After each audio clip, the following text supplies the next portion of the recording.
بغيت نسد القسم باش نمشي للبيت ديالي باش ما يرجعش شي واحد ويلقاني هنايا نسمع الخطوات ديال شي واحد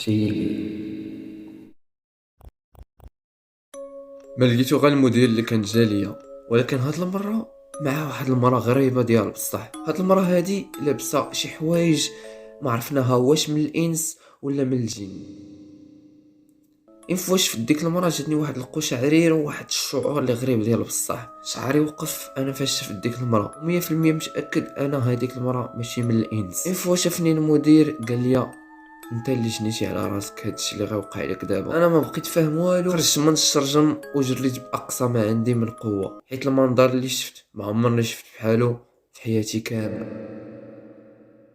جريت دغيا للشومبر ديالي وسديتها.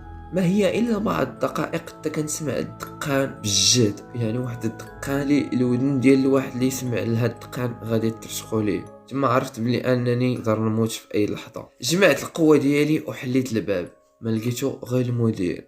قال لي عندي لك جوج خيارات، يا اما غادي تمشي من هنا وغدا دوز عندي للبيرو باش تاخذ الصالير ديالك، لا بقى في الخدمه ديالك وما تعاود هادشي اللي شفتي لتا واحد. انا بقيت كندير براسي غير بحال هكا. ديك الليله الاخوان كاع ما نعست، بقيت غير كنشوف في السقف باركي ما يجي ليا شي واحد يبغي يقتلني بحال ديك المراه اللي شفتها. ديك الليله الحمد لله ما دازت شي حاجه اللي مخيفه بزاف، انما غير بعض الاصوات اللي ديما كانوا كيتكرروا، يعني بحال الا ولفت عليهم. صافي نعلت الشيطان ونعست النعاس ديالي، وهذه كانت القصه ديالي.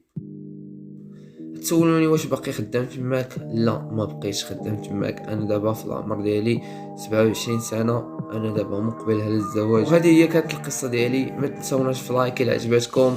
بالله عليكم قولوا لي الاراء ديالكم في لي كومونتير، واش بغيتو نكملوا في هذا الشيء ديال القصص. كان معكم خوكم اللي كيفكم بزاف. تهلاو.